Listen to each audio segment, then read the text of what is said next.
নির্বাচনে একটা সংশয় ছিল, সেটা তো কেটে গেছে, নির্বাচন হবে এবং আমি মনে করি নির্বাচনটা ফেব্রুয়ারিতেই হবে, যেরকম করে প্রফেসর ইউনূস বলেছেন। এখানে একটা দুটো কথা তিনি বলেছেন যে সংস্কার এবং বিচার এবং জুলাই সনদ দৃশ্যমান হতে হবে। আমি মনে করি সংস্কারের ব্যাপারে আমরা অনেকখানি এগিয়ে গেছি। মানে কিছু কিছু জটিল বিষয়, যেমন প্রধানমন্ত্রী 2 বারের বেশি ক্ষমতায় থাকা, সেটা, তারপরে আর্টিকেল 70, এই ধরনের বিষয় যেগুলো বিতর্ক ছিল নিষ্পত্তি হয়েছে। কিছু কিছু বিষয় এখনো বিতর্ক আছে, আলোচনা তো চলছে। যদ্দূর সম্ভব এটা নিষ্পত্তি হয়ে একটা নির্বাচনের দিকে যে দেশ যাচ্ছে, এইটা বলা যায়। এটা তো এরকম করে আমরা বলতে পারবো না, কারণ নির্বাচনটা এখন পর্যন্ত ধারণা করা হচ্ছে যে একটা জোটগত হবে। তো জোটে নিশ্চয়ই তখন আসন বন্টন ইত্যাদি ব্যাপার আসবে। আমার দলের প্রস্তুতির কথা যদি বলেন, তাহলে আমি 50 থেকে 100টা আসনে প্রার্থী দেওয়ার মতো প্রস্তুতি আমার এখনই আছে। কিন্তু এটা একটা ঘোষণার মধ্যে নিতে চাই না, কারণ আমি যাকে এরকম কথা বলে মাঠে নামাবো, তাকে আমরা যখন পরে দেবো না, তখন তার জন্য একটু এম্বারাসিং হয়। সো তৈরি ওরকমই আছে, সাংগঠনিক কাজ করছে তারা। তরুণদের এখন অবদান আলাদা করে খুব দেখার মতো নাই, কারণ নির্বাচন হবে, তো সেই নির্বাচনে তারা মানে তো এখন এনসিপিকে যদি আমি তরুণদের দল বলতে পারি, আমি জানি না পারি কি না, কারণ তারা তরুণদের কতখানি প্রতিনিধিত্ব করে তা জানি না, কিন্তু তরুণদের আশা আকাঙ্ক্ষার প্রতিফলিত তারা করতেই পারবে যদি চায় ঠিক মতো। সেই অর্থে আমি মনে করি যে তরুণদের আশা আকাঙ্ক্ষা নিয়ে একটা রাজনৈতিক দল থাকা ভালো, সেটা তারা আছে, চেষ্টা করছে, সাফল্য কামনা করি তাদের। যখন অভ্যুত্থানটা হয়েছে তখন তো তাদের নেতৃত্বেই হয়েছে। তারা যেরকম বলেছে, যেরকম ভেবেছে, যেরকম করেছে, সেরকমই সব হয়েছে।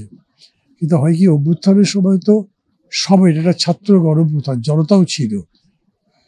বছরখানি হয়ে গেছে প্রায়, এই সময়ে রাজনৈতিক দল যারা ওই আন্দোলনে অংশ নিয়েছে, তারাও তাদের নিজের অবস্থানে চলে গেছে। মানে আগের ঐক্যটা তো আর নেই, আগের প্রভাবটাও নেই। এদেরকে সবাই মনে করেছিল যে তারা কোনো দলীয় স্বার্থে আসেনি, কিন্তু দল করবার পর তাদেরকে আলাদা করে বিবেচনা করছে। আগের অবস্থানে তারা আর নেই, সেই প্রভাবটা কমেছে।